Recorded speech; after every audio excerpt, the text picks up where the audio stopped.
Hi, I'm Jeremy. I'm going to be trying something a bit new today. I'm surprised this isn't more of a thing in the booktube community, but I'm going to try to make it a thing for this video. I don't know how many of you have heard of the Humble Indie Bundle. It's, in my opinion, one of the greatest things that has ever graced mankind and the internet. What it is, if you don't know, it started as selling indie video games, but has since branched off into music, and of course ebooks, which is why I'm making this video. They give you a bundle every once in a while. There's not really a schedule to it, I don't think. There's the original game bundle, then there's now the book bundle is a regular thing, and then there's the weekly bundle and the Humble Store, but the Humble Store is different, I'm not getting into that. You get a bundle, it's usually with a certain theme from a certain publisher or something like that, a certain genre, whatever, and you can pay literally any amount, with a minimum of $1, and you get everything in the bundle, except for you get extra if you pay above the average of what other people are paying, and you get even more extra if you pay above a set amount. Usually it's around $15. All the money goes to a charity. So what I'm going to do for this video, I'm going to look over the current Humble Books bundle and evaluate each of the items in it, and then make a decision on camera of whether or not I am going to buy it. And I recommend you do the same. Again, I said I want to make this a thing. I don't have enough subscribers or viewers yet for it to really catch on, but if you're a booktuber and you're watching this, or even if you're not a booktuber, you should become one and watch this and do the same. And I've got it up on my computer right now. I'm not going to show you the screen the whole time. I don't really... This is more about like my reaction to it than it is the thing itself. I'll have a link that in the description that you can just go here. It's humblebundle.com if you don't want to look in my description. Thanks a lot. Just kidding. So, without further ado, here we go. This is the Humble Subterranean Press book bundle. I guess that's a publisher. First of all, the regular things that you get without paying above the average. There's Brian's Gold by Peter V. Brett. The description: return to the world of the Warded Man and the Desert Spear in an illustrated new novella by Peter V. Brett. I don't know what the Warded Man is, I don't know what the Desert Spear is, and I don't know who Peter V. Brett is, but let's read about this. Humanity has been brought to the brink of extinction. Each night the world is overrun by demons, bloodthirsty creatures of nightmare that have been hunting the surface for over 300 years. A scant few hamlets and half-starved city-states are all that remains of a once proud civilization, and it is only by hiding behind wards, ancient symbols, with the power to repel demons that they survive. A handful of messengers brave the night to keep the lines of communication open between the increasingly isolated populace. Is that Arlen, that's a name. Arlen Bales is 17, an apprentice messenger in brand new armor, about to go out for the first time alongside a trained messenger on a simple overnight trip. Instead, Arlen finds himself alone on a frozen mountainside carrying a dangerous cargo to Count Brian's gold mine, one of the furthest points in the duchy, and One Arm, the giant rock demon, hunts him still. Brian's gold may offer a way for Arlen to be free of One Arm forever if he's willing to wager his life on the chance. I'm not really sure what to make of this. I mean, it sounds interesting enough, like demons, that's always nice. I don't get it. Started off talking about the world, and then it went to this plot that seemed like very disconnected from this world of demons and such, but anyway, that's the first book. Next one, I might not read all the descriptions for word, because there's a lot of these actually, and it's going to take a while. Top of the Volcano, the award-winning stories of Harlan Ellison. By Harlan Ellison, obviously. New, fresh, and different is tricky in the storytelling business, as rare as diamonds, but as a born storyteller, Harlan made a story brave, daring, surprising again, brought an edge of gritty to the strange, and the erudite and the street smart found ways to make words truly come alive again in an overworded world. From the watershed of the 50s and 60s, and the world has found its new dynamic. Okay, so this is just a collection of stories from Harlan Ellison. And I guess I don't really know who he is. It actually sounds kind of a familiar of a name, but it's a collection of his best work. The stories are full of light and life, of someone with things worth saying and the skills to do it. So this is mostly just talking about who he is and just generic praise words as to why you should read it. I don't know. This isn't going to be like a drawer for this bundle for me, but that's what it is. The Ape's Wife and Other Stories by Caitlin R. Kiernan. Again, never heard of her. But here we go. Caitlin Arkiran has been described as one of the most original and audacious weird writers of her generation. You don't see weird a lot to describe someone in praise, but I like it. One of our essential writers of dark fiction, and S.G. Josie has complained hers now is the weird voice of weird science. They're using the word weird a lot. They're not saying much about the stories that they're okay. So they're science fiction, horror, dark fantasy. So there's in Tall Bodies to a demon-haunted alternate reality Manhattan, from Mars to a near-future Philadelphia, from the ghoulish urban legends of New England to a feminist queer retelling of Beowulf, of course. That's gonna draw in some people just by calling it a feminist queer retelling. That's really nice buzzwords you got going there. These 13 stories keep readers on their toes, ever uncertain of the next twist or turn. I'm interested in this. Like, again, using the word weird to describe an author is not usually something you go for, but that intrigues me more than saying these are really great and outstanding works of literature. I'm kind of intrigued by this one, The Ape's Wife and Other Stories. So far that one's piqued my interest the most. What's next? Jacaranda, a novella of the Clockwork Century. A novella of the Clockwork Century by Cherie Priest. On the island of Galveston, off the coast of southeast Texas, lies a hotel called the Jacaranda. In its single year of operation, 24 people have died there. The locals say it's cursed, the rangers say it's nonsense, but they know a man who might be willing to investigate. Horatio Croman crosses the water from the mainland and hopes for the best.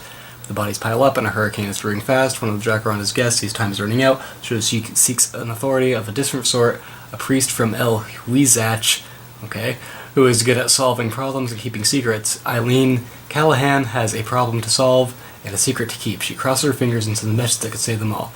So it sounds like a thriller, not like a horror thriller, but like an exciting thriller.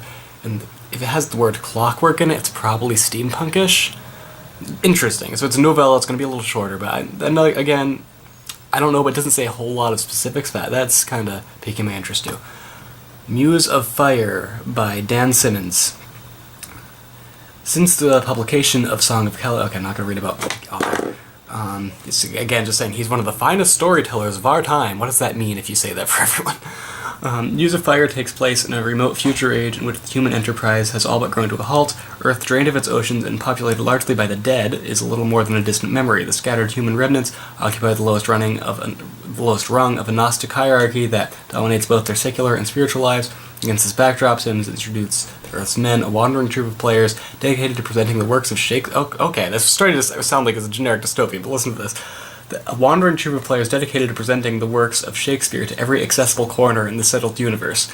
Now that's interesting. That's a weird angle to go. And as you know, I'm interested in theater, so when I saw that kind of jumped out at me. The story begins on a planet known as 2525-261b, that's one hell of a name for a planet. A regular stop on the player's interstellar tour, a routine performance of much ado-about-nothing, is in progress when an unprecedented event occurs. A band of Archons, members of the usually invisible ruling castle, enter the makeshift theater. Okay, I don't need to read the rest of this. This one's already sold me. This book alone, Muse of Fire by Dan Simmons, this one sold me. I don't know how it's going to be. There's still a lot more to go, of this bundle, but that I'm sold. Inside Job by Connie Willis. This has barely any description. Connie Willis is the master of the science fiction novella from seminal efforts such as Blue Moon, Fire Watch, The Last of the Winnebagos, and beyond. Inside Job takes its place on that permanent shelf, a hill of spiritualists, seances, skeptics, and a love that just might be about to rise and fall. Nice, concise description. Doesn't tell me much about it, but it's in the bundle, and if I'm getting it anyway, I'll probably check it out. The Jack Vance Treasury, Nebula and World Fantasy Grandmaster Jack Vance is one of the most admired and cherished writers of science fiction. Again, that doesn't stand out to me. It's just seeing how great of a guy this is. Okay, so it's Treasury. It's a collection of his works. I don't need to read this whole thing. He writes fantasy, heroic fantasy, modern heroic fantasy, in science fiction. If he's respected, great. Again, as another collection of stories. There's probably going to be something in there that I'll enjoy. Now, on to the Beat the Average books. So those are books that I just listed, all those, every single one of those. If you pay just $1 or more, it's even $1, you can get all of those. There's no consequences to it. There's no like extra fees. You pay $1, preferably more, because it goes to charity. Pay $1, you get all of that. Now the rest of these, if you beat the average of what people are paying, because again, you can choose your price. So right now the average is $12.39. That usually doesn't change a whole lot. It doesn't. It does, but usually what I've noticed in my experience with humble bundles, the average stays pretty close to the same. So these are Amityville Horrible by Kelly Armstrong. J.B. Vegas, a spiritualist entertainer and unbeknownst to her audience, real-life necromancer, swore she'd never do another ghostly reality show after the last fiasco, but when she's railroaded into a charity gig, she finds herself back on the set, this time with a cast of photogenic college kids and an up-and-coming Russian spiritualist, in a tale of missing girls and murder in New England. It's cheesy, but that's show business. With her werewolf alpha lover, Jeremy Danvers, along to keep her nights interesting, it's not so bad really until the bloody ghosts show up. Jamie has never faced spirits like these, and no matter how hard she tries, they won't be ignored. I like that. That's not that very to the point, but very zany. Sounds kind of campy, and I love campy stuff. So that's piqued my interest a little bit. Tortured Souls: Legend of Primordium. Tortured Souls, one of the most vividly again with the meaningless adjectives, at once violent and erotic, brutal and strangely beautiful. It takes up the heart of the legendary first city known as Primordium, the site of political upheaval, passionate encounters, and astonishing acts of transformation. Oh, this is by Clive Barker, by the way, I didn't say that. Tortured Souls, Legend of Primordium by Clive Barker. I've heard his name before. He's a famous horror writer. I haven't read much, any of his stuff, but he's up there. With Stephen King, up there as known horror writers. So, lurking at the edges of this extravagant tale is the ancient entity known as Agnostes, who accepts the pleas of selected supplicants, transforming them through a combination of art, magic, and pain into avatars of violence and revenge. So, I don't need to read all of this. It's about the first city ever made. I don't know what that means when they say first city. They put it in quotation marks, and that means something. And it's brutal and dark, but strangely beautiful, I guess. I don't know what that means, but okay. The Merchant and the Alchemist's Gate. In medieval Baghdad, a penniless man is brought before the most powerful man in the world, the Caliph himself. To tell a story, it begins with a walk in the bazaar, but soon grows into a tale unlike any other told in the Caliph's empire.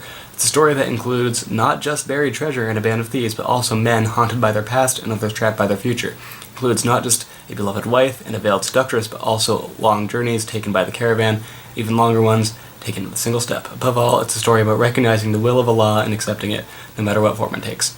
Okay. It sounds okay. I don't know how to I have this. I have never been more indifferent to any of the other books on this list. That was by Ted Chiang. I keep forgetting the authors. That was Merchant at the Alchemist's Gate by Ted Chiang. The End of the Sentence by Maria Davina Headley and Kat Howard. Okay. As he attempts to rebuild his life in Oregon after a traffic accident, Malcolm Mays finds himself corresponding with Dusha how do you pronounce that? Jeez, Dusha Chukanihoof? Dusha Chukanihoof. Okay.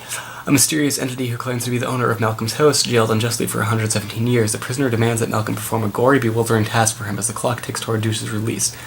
Malcolm must attempt to find out whether he's assisting a murderer or an innocent. The End of the Sentence combines Calupia, Scottish, Welsh, and Norse mythology. Okay, it's mythology, horror, sounds like. Next one.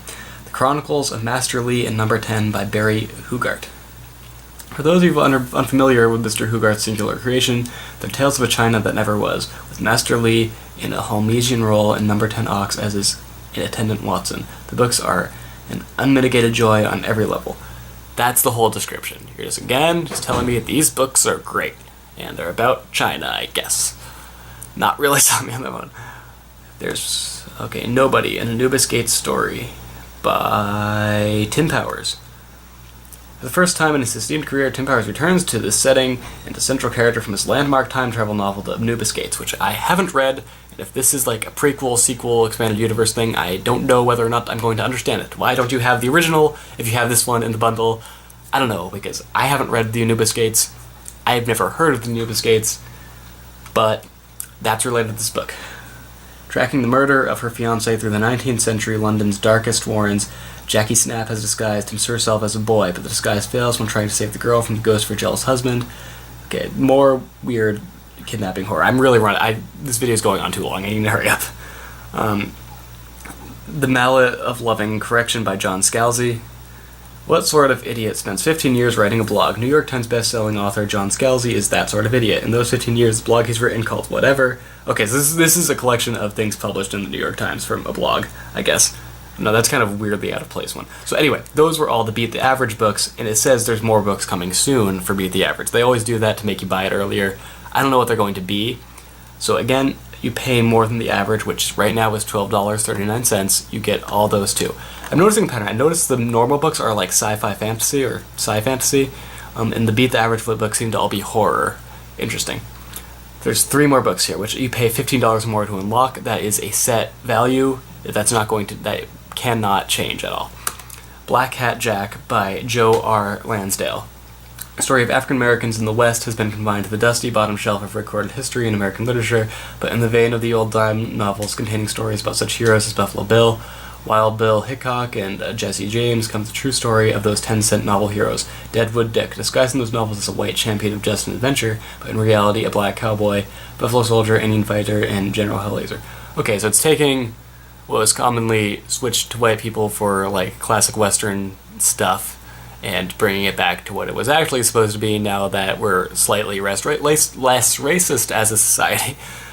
And it's Western. Not really big into Westerns, but that's an interesting angle to take on that. From The Hunter from the Woods by Robert McCammon. Subterranean Press is proud of on the series, blah, blah, blah, blah, blah. The Hunter of the Woods marks the much anticipated return of Michael Gallatin, the lycanthropic hero of Robert McCammon's 1989 classic, The Wolf's Hour. These all-new interlinked stories offer a full measure of McCammon's trademark narrative of, again, praising the author with generic words.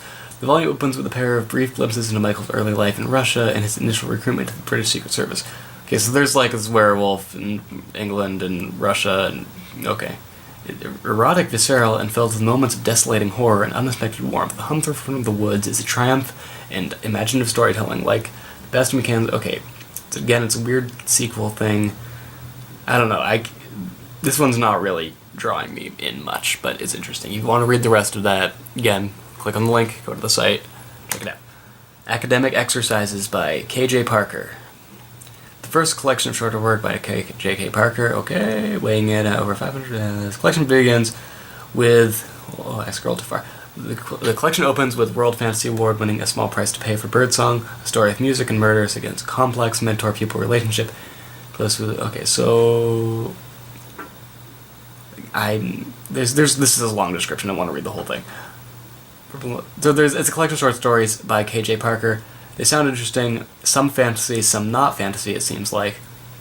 But lots of murder and mystery involved. Okay, that's everything. Those last 3 books were if you pay $15 or more. Now, the verdict. Whether or not this is worth buying, I think Humble Bundle's always worth buying no matter what. If you're going to just spend the $1, that's fine. It's still going to charity. Not a whole lot of money going there, but it's still worth it. I think if $15, that's like around the price of like a brand new book, and you're getting, what's this? I'm counting. 1, 2, 3, 4, 5, 6, 7, 8, 9, 10, 11, 12, 13, 14, 15, 16, 17. That's for now. They're adding more books. $15, you get 17 books. I'd say worth it, definitely. As for what I'm gonna do, none of the books past the default, even if you pay $1, you get them books, really caught my interest. And I'm saying it's absolutely worth it, but I don't feel like I'm going to read most of the ones that I have to beat the average or pay $15 to get. So I think I'm not going to try to beat the average on this one, but this is a very impressive collection. There's a good variety. A lot of times the theme like really constricts the variety. If you beat the average, you get some horror stuff. If you don't beat the average, you still get some good sci-fi fantasy stuff, and you pay more than $15, you get 3 interesting sounding books. Didn't really catch me as much as the other ones, but still interesting nonetheless. So that's all I have to say. Check out the Humble Bundle. Let me know in the comments if you're going to buy this one, and make a video response. Well, those don't actually exist anymore. Why did YouTube take away video responses? I don't get that. Make a video with and doing the same thing as me if you want to make this a thing as much as I do. As of now, as I am recording this, you've got 12 days, 19 hours, 47 minutes, and 50 seconds to buy this. You got some time. You have some time to think about it. You have some time for them to add the extra books to beat the average. But this definitely seems like a very good bundle that I would definitely check out. Thank you. Bye!